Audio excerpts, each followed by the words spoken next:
அப்ப அதிலிருந்து என்ன தெரிகிறது என்று சொன்னால், பாவிகள் மௌத்தை விரும்பவே மாட்டாங்க. பாவிகள் சொன்னா யாரு? இந்த உலகத்தின் மீது பற்றுள்ளவர்கள் எல்லாமே இந்த லிஸ்ட்ல வரும். மௌத்துனாலே சில பேருக்கு பயம் வந்துருக்கு. மௌத்தை பத்தி பேசாதீங்கன்னு சொல்ற ஆள் கூட இருக்காங்க. மனிதனுடைய பலகீனம். ஆனால் அந்த மௌத் என்பது இயற்கையானது, எல்லோருக்கும் இருக்கக்கூடிய ஒன்று. அந்த மௌத்தை ஆசைப்படக்கூடாது. எப்படி ஆசைப்படக்கூடாது அப்படின்னா, ரெண்டு வகை இருக்குது. ஒன்று, நமக்கு வரக்கூடிய சோதனையின் காரணமாக, நமக்கு வந்திருக்கிற வேதனையின் காரணமாக அதை தாங்க முடியாம மூத்து வந்தா சாவடியே அப்படின்னு நினைக்கக்கூடாது. ஏன் அப்படின்னா, இப்போ உங்களுக்கு வந்திருக்கிற இந்த வேதனையும் சோதனையும் இதை விட மூத்தா போனா நம்ம வந்து ராகத்தாயிரலாம் அப்படின்னு நினைப்படதான் போனா போதுன்னு நினைக்கிறோம். ஆனா போனா இதை விட அங்க எப்படி இருக்குன்னு நமக்கு தெரியாது. அப்படி இருக்கலாம், இப்படி இருக்கலாம் இல்லையா? அதனால சோதனை தாங்க முடியாம, வேதனை தாங்க முடியாம மூத்த ஆசைப்படக்கூடாது. அதே நேரத்துல அல்லாஹ்வை சந்திக்கணும், அல்லாஹ்வை சந்திக்க போறோம். அல்லாஹ்வை மட்டுமல்ல, அல்லாஹ்வுடைய ரசூல் நம்ம சந்திக்கிறோம். முதல்ல மூத்தா போனவர்கள் அல்லாஹ்வுடைய ரசூலை சந்திக்கிறோம் என்ற அந்த நிலையில நம்ம ஆசைப்பட்டோம்னா அது விலாயத்தினுடைய அடையாளம். ஆக மௌத் என்பது பிரிவு. அந்த பிரிவு எப்படி இருக்க வேண்டும் என்றால், மன நிறைவோடு இருக்க வேண்டும். அல்லாஹ்வுடைய இடத்தில் நல்லடியாராக ஒப்புக்கொள்ளப்பட்டவராக ஒருவர் இறந்து விட்டார் என்பதற்கு அடையாளம் என்ன? அவர் இறந்து போன பிறகு எல்லா மக்களும் அவரை புகழ்வார்கள், எல்லா மக்களும் அவரை வாழ்த்துவார்கள். நல்ல மனிதர், நல்ல விஷயங்கள் எல்லாம் எடுத்து சொல்வார்கள். ஆனால் சைஃபுல்லா அவர்களை பொறுத்த வரைக்கும், நீங்கள் எல்லாம் ஒன்றாக இந்த கூட்டத்தில் திரண்டிருப்பது ஒரு சாட்சி. ரெண்டாவது, அவங்கள பற்றி சொல்லக்கூடியவர்களெல்லாம், பேசக்கூடியவர்களெல்லாம் நல்ல மனிதர், அமைதியான மனிதர், இருப்பதே தெரியாத ஒரு மனிதர். பொதுவாக உலகத்தில் எல்லோரும் தான் தெரியப்பட வேண்டும், அறியப்பட வேண்டும் என்று விரும்புவார்கள். ஆனால் அவரை பொறுத்த வரைக்கும், நான் கேள்விப்பட்ட வரைக்கும் தர்ம சிந்தனை உள்ளவர். தெரியாமல் நிறைய கொடுத்திருக்கிறார். அதாவது நான் தான் கொடுத்தேங்கிறது அவர், அதான் மற்றவங்களுக்கு தெரியக்கூடாது, ஆனால் கொடுக்கிறவங்களுக்கு தெரியும். யாருக்கு கொடுத்தோமோ அவங்களுக்கு தெரியும் இவர் தான் கொடுத்தாரு அப்படின்னு. இன்னொரு வகை இருக்குது, நம்ம யாருக்கு கொடுத்துருக்கோமோ வாங்கினவருக்கு கூட தெரியாது இது கொடுத்தது யாருன்னு. ஆக இந்த அளவுக்கு மறைத்து தர்மம் செய்யக்கூடிய சீதைகளை பற்றி அல்லாஹ் குர்ஆன்ல புகழ்ந்து சொல்கிறான். பெருமானார் ஸல்லல்லாஹு அலைஹி வஸல்லம் சொல்கிறார். பொதுவாக ஒரு விஷயத்தை வழங்கி கொண்டாங்க. தர்ம சிந்தனை அப்படிங்கிறது, இரக்க சிந்தனை ஒரு மனிதனிடத்துல இருக்குதுன்னா அவர் நல்லவர் என்பதற்கு அதை விட வேற அடையாளம் தேவையே இல்லை. தொழுகை என்பது, இபாதத் என்பதுலாம் சரிதான். தொழுகிறார், இபாதத் செய்கிறார், ஆனால் இரக்கம் இல்லை, மனித நேயம் இல்லை, முரட்டுத்தனமாக இருக்கிறார், அன்பு இல்லை, மனித நேயம் இல்லை, இரக்க சிந்தனை இல்லை என்று சொன்னால் சந்தேகம்தான். அல்லாஹ்வுடைய பண்பு என்னன்னா கொடுக்கிற பண்பு. அல்லாஹ்வுடைய தன்மை என்னன்னா இறக்கப்படுற தன்மை. இந்த தன்மை யாரிடத்துல இருக்கிறதோ அவர் உயர்ந்த மனிதர் என்பதற்குண்டான ஒரு சிறந்த அடையாளம். தர்ம சிந்தனை யாருக்கு இருந்தாலும் அது மிகப்பெரிய குணத்தை உண்டாகும். சாமிரி என்று மூசா நபி அலைஹிஸ்ஸலாமுடைய காலத்துல ஒருத்தர் இருந்தான். அந்த மக்களை எல்லாம் வழிகெடுத்துட்டான். அதாவது காளை கன்றை தங்கத்தால உருக்கி செய்து அதுல ஒரு வகையான மந்திரம் பண்ணி அதை பேச வச்சான், அதை சத்தப்பட வச்சான். இதுதான் அவங்க கடவுள் அப்படின்னு சொல்லி ஒரு கூட்டத்தையும் வழிகெடுத்துட்டான்.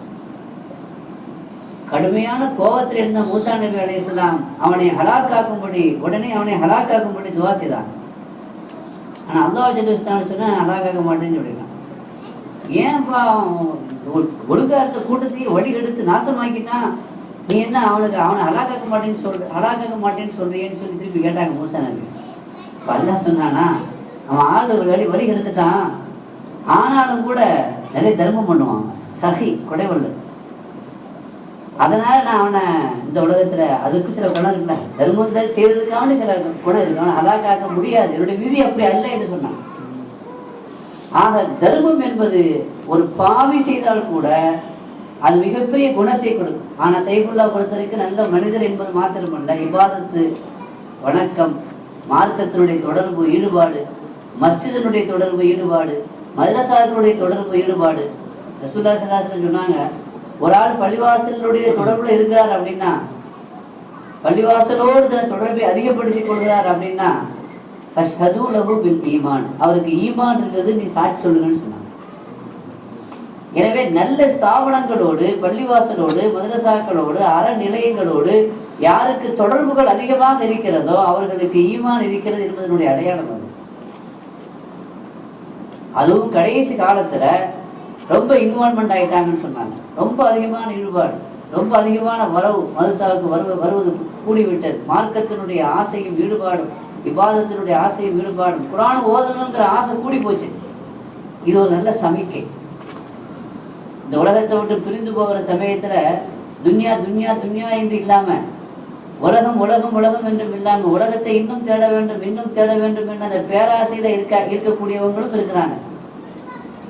ஆனா அவருடைய கடைசி காலகட்டம் கூட மதரசாவுடைய தொடர்புகள் அதிகமாகி இன்னும் நான் சீக்கிரமா குர்ஆன் ஓதணும் என்ற அந்த ஆசை அதிகமாகி என் பிள்ளைய இன்னும் குர்ஆன் ஓதி அவன் சிறந்த ஒரு மார்க்கம் தெரிந்த ஒரு சிறந்த மாணவனாக அவன் உருவாக வேண்டும் என்ற ஆசையோடு மதரசாவுக்குள் ஒப்படைக்கிற அந்த விஷயங்கள் எல்லாம், இதுவெல்லாம் அவருடைய முடிவினுடைய நல்ல அம்சங்களை நமக்கு எடுத்துக்காட்டக்கூடியதாக இருக்கிறது.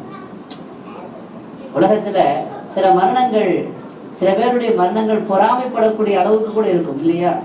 அது மாதிரி அவருடைய கடைசி காலகட்டத்தினுடைய செயல்பாடுகளும் ஈடுபாடுகளும் மதரசாவோடும் மார்க்க ஸ்தாபனங்களோடும் அவருக்கு இருந்த அந்த தொடர்புகளும் ஈடுபாடுகளும் மார்க்கத்தை, குர்ஆன் ஷரீஃபை, அதனுடைய விளக்கத்தை, மார்க்கத்தினுடைய உபன்யாசங்களை கேட்க வேண்டும் என்ற ஆதரவும் ஆசையும் ஈடுபாடும், இதுவெல்லாம் எதை காட்டுகிறது? அவருடைய ஆன்மா எதையோ ஒன்றை தேடிக்கொண்டிருக்கிறது, அதிலே ரொம்ப ஆர்வமாக இருக்கிறது. நல்லதை தேடக்கூடிய ஆன்மா, குர்ஆனை ஓத வேண்டும் என்று தேடக்கூடிய ஆன்மா, உபன்யாசங்களை கேட்க வேண்டும் என்று தேடக்கூடிய ஒரு ஆன்மா. பாடல்களை கேட்கிற மனிதர்களை தான் அதிகமாக பார்க்கிறோம். தூங்கும் பொழுது கூட காதில் அதை மாட்டி வச்சு தான் தூங்குறோம், பாட்டு கேட்டுகிட்டே தான் தூங்குறோம். அதான் பாதுகாக்கணும். தூக்கங்கிறது மரணம், தூக்கம்ங்கிறதே மரணம். இந்த தூங்கி எடுக்கிறது அப்புறம், தூக்கம்ங்கிறதே ஒரு மரணம். ரசூலுல்லாஹி ஸல்லல்லாஹு அலைஹி வஸல்லம் சொன்னாங்க, படுக்கைக்கு போகும்பொழுது உதவு செய்துட்டு வலது பக்கமா சாஞ்சி படுங்க, ஓத வேண்டியதெல்லாம் ஓதிட்டு படுங்க. அப்படி ஒதுவோடு நீங்க படுத்தீங்கன்னா நீங்க தூக்கமுள்ள இபாதத்தாயிடும். ஒருவேளை அந்த தூக்கத்துல ரூ பிரித்தா கூட ஈமானோடு நீங்க முத்தா போயிட்டீங்கன்னு சொன்னாங்க. அந்த மாதிரி நாம தூங்க போகணும். ஆனா மனிதர்கள் இந்த எந்த அளவுக்கு உலகத்தினுடைய அந்த இசை, கேட்கக்கூடாத இசை, கேட்கக்கூடாத பாடல்கள், அந்த இசையில எந்த அளவுக்கு மனிதர்கள் அதாவது தங்களை அழித்து கொண்டார்கள் என்று சொன்னால் 24 மணி நேரம் காதுல மாட்டிக்கிட்டு அதை கேட்டுக்கிட்டு ரசிச்சுக்கிட்டு தலையாட்டிக்கிட்டு இருக்கக்கூடிய ஒரு காலகட்டத்துல, உலகத்தினுடைய ஆசைகளை அதிகப்படுத்தி கொண்டிருக்கக்கூடிய ஒரு காலகட்டத்துல, அதிகமான காணொளி காட்சிகளை கண்டு அதிலே தன்னுடைய மனதை வைத்துக் கொண்டிருக்கிற ஒரு காலகட்டத்துல திடீரென்று மனிதனுடைய மனம் மார்க்கத்தின் பக்கம் திரும்பி விட்டது, குர்ஆன் பக்கம் திரும்பி விட்டது, அது இன்னும் கடைசி நேரத்தில் அதிகமாகிவிட்டது என்று சொன்னால் அவருடைய ஆன்மாவுடைய அந்த தேடல் அது ஒரு நிலைக்கு வந்து விட்டது என்பதனுடைய அடையாளமாக அதை நாம் எடுத்துக்கொள்வோம் இல்லையா? ஆக நல்ல மனிதர், நல்ல பழகக்கூடியவர், நல்ல உதவி செய்தவர், இந்த மதரசாவுக்கு மட்டும் பல மதரசாவுக்கு அடிப்படையான பல உதவிகளை யாருக்கும் தெரியாமல் செய்திருக்கிறார்.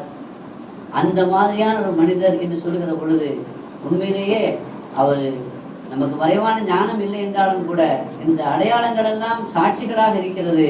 அவர்கள் நல்ல ஒரு மூமின் என்பது அல்லாஹ் அவர்களை பொருந்திக் கொள்வானார். நாம செய்யக்கூடிய அமல் அவருக்கு தெரியுது அப்படின்னு ஹதீஸ் சொன்னாங்க. அது குர்ஆன்லயே அல்லாஹ் சொல்றான், ஒவ்வொரு நீங்க அமல் செய்யுங்க, அமலக்கும், அல்லாஹ் அவங்க அமலை பார்ப்பான். அல்லாஹ் மட்டுமல்ல வர சூருஹு, அவனது தூதர்களும் தூதரும் பார்ப்பார்கள். தூதர் மட்டுமல்ல ஒரு மூமினூன், ஈமான் கொண்ட மூமின்களும் பார்ப்பாங்க. ஒவ்வொரு வாரமும் நாம் செய்யக்கூடிய அமல்கள் எடுத்து காட்டப்படுகிறது. குடும்பத்தார் செய்யக்கூடிய அமல் எடுத்து காட்டப்படுது. மனைவி, மக்கள், சொந்தம், பந்தம், நண்பர்கள், தெரிந்தவர்கள் எடுத்து காட்டப்படுது. அப்படி எடுத்து காட்டப்படும் பொழுது ஹதீஸ்ல வருது, நாம நல்ல அமலை செய்திருந்தா சந்தோஷப்படுறாங்க, ரொம்ப மகிழ்ச்சியா இருக்கிறாங்க. அதே நேரத்துல நல்லதாக இல்லாத ஒரு அமலை, விரும்பாத ஒரு அமலை, மார்க்கத்திற்கு விரோதமான ஒரு அமலை செய்ததாக அவர்களுக்கு செய்தி சொல்லப்படுகிற பொழுது வேதனைப்படுறாங்க. நமக்காக அவங்க துவா செய்யறாங்க, யா அல்லாஹ் இவர்களுக்கு நீ ஹிதாயத்து செய்யாத வரை அவங்களை மூத்தாக்கிறாத. நாம நினைத்து கொண்டிருக்கிறோம் நாம அவங்களுக்காண்டி துவா செய்யறோம்னு சொல்லி, ஆனா நாம துவா செய்யறோம், ஆனா நம்ம குருடர்களாக இருக்கிறோம். என்ன கொடுறதா இருக்கிறோம்? அவங்க எங்க இருக்கிறாங்க, எப்படி இருக்கிறாங்க, என்ன நமக்கு ஒன்றும் தெரியல. ஆனா அவங்கள மூத்தா போயிட்டாங்கன்னு சொல்றோம், மையத்துன்னு சொல்றோம். ஆனா அவர்களுக்கு நமக்கு தெரியுது. அவங்க நம்மளை பாக்குறாங்க, நம்ம அவங்களுக்கு தெரியுது. அப்ப யார் மையத்து? இப்போ நம்ம தான் மையத்து கொடுத்துருக்கோம். போல என்ன அதுக்கு மசமா தான் இருக்கும், ஒன்றும் தெரியல. அவர் நம்மளை பார்க்குறாரு, நம்ம அவரை பார்க்க முடியல. நம்ம செய்தி அவருக்கு செய்தி தெரியுது, கேட்குறாங்க, நமக்கு ஒன்றுமே தெரியல. அப்படின்னா ரசூலுல்லாஹி ஸல்லல்லாஹு அலைஹி வஸல்லம் சொன்னாங்க, மௌத்து என்பது ஒரு இடம் மாதிரி நம்ம செஞ்சுருக்கோம். டிரான்ஸ்ஃபர் உத்தரவு தான் அது. இடம் மாதிரி இருக்கிறோம், அவ்வளோதான். இடந்த மாதிரி இருக்கமே தவிர வேற எங்கேயோ போயிடல அவர். ஆலமுல் பர்சக்ங்கிறது கபருடைய வாழ்க்கை அப்படின்னு சொல்றோம்ல. மனுஷருக்கு முன்னாடி 3 உலகத்தினுடைய வாழ்க்கை ஒன்று இருக்குது. அப்புறம் மனுஷர் வரைக்கும் உள்ள கபருடைய வாழ்க்கை பர்சக்குடைய வாழ்க்கை. பர்சக் அப்படின்னாலே திரைன்னு அர்த்தம். அப்படின்னா ஆலமுல் பர்சக்ங்கிறது திரை உலகம்னு அர்த்தம். வேற திரை உலகத்துக்கு போயிடக்கூடாது. ஆலமுல் பர்சக்னாலே திரை உலகம் அர்த்தம். அப்படின்னா அந்த உலகத்துக்கு நமக்கும் மட்டும் ஒரு திரை இருக்குது, அவ்வளவுதான். அந்த திரை நமக்கு தான் இருக்கிறதே தவிர அவங்களுக்கு இல்லை. இது எப்படி அப்படின்னா, அதாவது கபூர்ல அவர் இருக்கிறாரு, வேற உலகத்துக்கு போயிட்டாருன்னா நம்ம என்ன விளங்கிடக்கூடாது, அமெரிக்காவுக்கு அந்த போறாங்க, வேற கண்டத்துல ஏதோ கண்டத்துக்கு போயிட்டாரு இல்ல. இதே ஆசியாவில, இதே மலேசியாவில, இதே கோலாலம்பூர்ல, அது இது இஸ்ராயின் பார்வோட இந்த இடத்துல கூட இருக்கலாம் இல்லையா?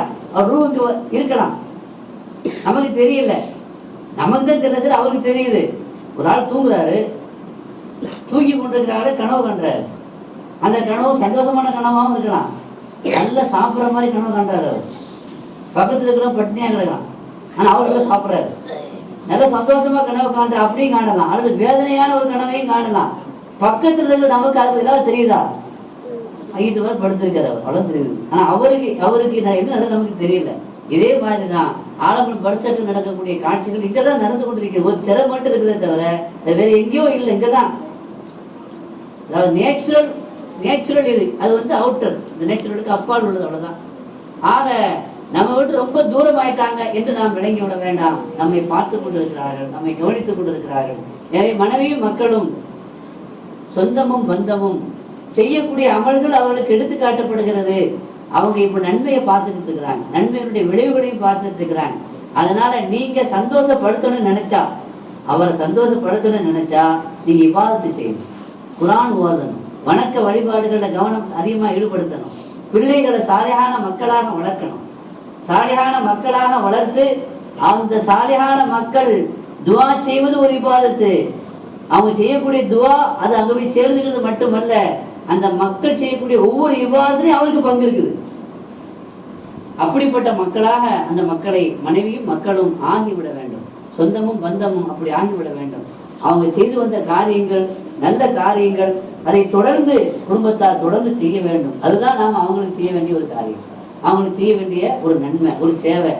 எனவே சைஃபுல்லா அவர்கள் அல்லாஹ்வுடைய அவருடைய அல்லாஹ் தஆலா மகஃபிரத்தை வழங்கி அந்தஸ்தை உயர்த்துவான், அது சந்தேகம் இல்லை. ஆனாலும் கூட நாம் அவங்களுக்கு செய்யக்கூடிய நன்றி என்ன அப்படின்னா, அவங்க செய்யக்கூடிய சேவையை தொடர்ந்து நாம் செய்ய வேண்டும். இந்த மதரசாவுக்கு காட்டிய அந்த ஆர்வத்தை இருக்கக்கூடிய எல்லோருமே காட்ட வேண்டும். இப்ப அவங்களுக்காக இவ்வளவு பெரிய ஒரு கூட்டத்தை கூட்டியிருக்கிறாங்க, மதரசாவுக்கு நன்றி உள்ளவங்க அந்த நிர்வாகம். இது அவருக்கு மட்டுமல்ல, இந்த மதரசாவுக்காக வேண்டி யாரெல்லாம் பாடுபடுகிறார்களோ இது மாதிரியான ஸ்தாபனங்கள், அறநிலையங்கள், மார்க்கத்தினுடைய சேவை மையங்கள், அதற்காக வேண்டி பாடுபடக்கூடிய நெஞ்சங்கள், இது இந்த எல்லா மனிதர்களுக்காக வேண்டியும் அந்த சேவைகள் தொடர தொடர, அந்த சேவைகள் நடந்து கொண்டிருக்க அதனுடைய பங்களிப்பு போய் கொண்டே தான் இருக்கிறது, போய் சேர்ந்து கொண்டுதான் இருக்கிறது. எனவே இங்கே வந்திருக்கக்கூடிய நாம் எப்படி அவங்களுக்கான ஒரு பெரிய விழா நடத்தி ஒரு கூட்டத்தை கூட்டி இவ்வளவு ரிஸ்க் எடுத்து நம்ம 70,000 ஆயுதம் கிளிமா ஓதி இருக்கிறோம். நமக்காக கூட ஓதி இருக்கோமான்னு சொல்ல முடியாது, ஓதி இருப்போமான்னு தெரியாது இல்லையா? ஆனாலும் ஏதோ ஒரு வகையான அவருக்கு அவன் ஓதி இருக்கிறோம்னா எது ஓத வைத்தது, எது இங்கே நம்மை ஒன்று கூட்டியது, யார் இங்க நம்மளை ஒன்று சேர்த்தா? சைஃபுல்லாங்கிற மனிதர் அல்ல, சிறந்த மனிதர், நல்ல மனிதர், நல்ல இதயம் கொண்ட மனிதர், அன்பாக பழகக்கூடியவர் அப்படிங்கிற ஒரு காரணம் தானே. அவர் வித்தியாசமான மனிதரா இருந்தா, அவர் நம்மளுடைய உள்ளத்தை கவராத ஒரு மனிதராக இருந்தா நம்ம அவருக்காண்டி வருவோமா, கூடுவோமா, ரிஸ்க் எடுப்போமா? இதே மாதிரி இதை விட சிறந்த முறையில் நாமளும் என்ன செய்யணும்? மனிதர்களை சம்பாதிக்க வேண்டும். காசு பணம் சம்பாதிக்கிறது முக்கியமல்ல, மனிதர்களை சம்பாதிக்க வேண்டும், நல்ல உள்ளங்களை சம்பாதிக்க வேண்டும். இது மாதிரியான உள்ளங்களை எல்லாம் சம்பாதிச்சுட்டு போயிட்டார். இதுதான் பெரிய சொத்து, இதுதான் பெரிய செல்வம். நாம நிறைய காசு பணம் சம்பாதிக்கலாம், சம்பாதிச்சுட்டு எங்க என்ன புண்ணியம், யாருக்கோ விட்டுட்டு போயிடுவோம். நம்ம போன பிறகு யாரோ பயன்படுத்துவாங்க. அதுவும் அவங்க மார்க்க உணர்வோடு இல்லைன்னு சொன்னா எப்படியோ பயன்படுத்துவாங்க. சம்பாத்தியம் பண்ணது நம்ம, கஷ்டப்பட்டது நம்ம, உழைத்தது நம்ம, பாடுபட்டது நம்ம, சேமித்தது நாம். அதை நாம் விட்டு விட்டு சென்றால் கடைசியில் அவங்க பயன்படுத்துறது அவங்க, சொகுசாக அனுபவிக்கிறது அவங்க. கேள்வி யார்கிட்ட? நம்மள்கிட்ட. தேவையா இது? யாரோ அதை பயன்படுத்துகிறார்கள், மார்க்கத்துக்கு விரோதமாக பயன்படுத்துகிறார்கள். கேள்வி யார்கிட்ட வருது? நாம சம்பாத்தியம் பண்ணி நாம சொகுசா அனுபவிக்கிற நம்முடைய யாரோ மார்க்கத்திற்கு புறம்பாக அந்த பணத்தை சம்பாத்தியம் பண்ண அந்த பணத்தை செலவு செய்கிறார் என்றால் கேள்வி யாருக்கு தான் வருது? அந்த பணத்திற்கு மூலதனத்திற்கு காரணமாக இருந்தவர்கள் கேள்வி வருகிறது. எனவே நாம் இந்த நிகழ்ச்சிகளை எல்லாம் படிப்பினைக்குரிய நிகழ்ச்சிகளாக நாம் ஆக்கிக்கொண்டு நல்ல மரணங்கள், நல்ல மரணம் எப்படி வரும்? தர்ம சிந்தனை உள்ளவர்களுக்கு நல்ல மரணம் வரும், சந்தேகமே. அல்லாஹ்வுடைய நபி ஸல்லல்லாஹு அலைஹி வஸல்லம் சொன்னாங்க, அதாவது அஸ்ஸஹியு ஹபீபுல்லாஹ் வெங்கான பாசிகா, கொடை வள்ளல், கொடை தன்மை உடையவன், அல்லாஹ்வுடைய நேசர். ஒருவேளை அது பாவியா இருந்தாலும். அல் பகீல் அதுவுல்லாஹ் வெங்கான ஆபிதன், ஆனா கஞ்சனா இருக்கக்கூடியவன், கொடுக்காதவர், தர்மம் செய்யாதவர், அல்லாஹ்வுடைய விரோதி. அவர் இபாதத்தை செய்தாலும் சரிதான், ஒரே தொழுகை நெத்திக்குள்ள காஞ்சி போச்சு, ஒரே தொழுகை இபாதத்து வணக்க வழிபாடெல்லாம் இருக்குது, ஆனா பகீல் கஞ்சன், அல்லாஹ்வுடைய விரோதி. கண்மணி நாயகம் ஸல்லல்லாஹு அலைஹி வஸல்லம். எனவே அல்லாஹ்வுடைய நேசராக நாம் ஆக வேண்டும். சைஃபுல்லா அவர்கள் அல்லாஹ்வுடைய நேசத்தை பெற்று தரக்கூடிய அமல்களை செய்திருக்கிறார்கள். அல்லாஹ் அவருடைய கபூல், அவருடைய சேவையை கபூல் செய்ய வேண்டும். அல்லாஹ் அவர்களுடைய எல்லா இபாதத்துகளையும் ஏற்றுக்கொள்ள வேண்டும். அல்லாஹ்வுடைய மன்னரையை வெளிச்சமாக்க வேண்டும்.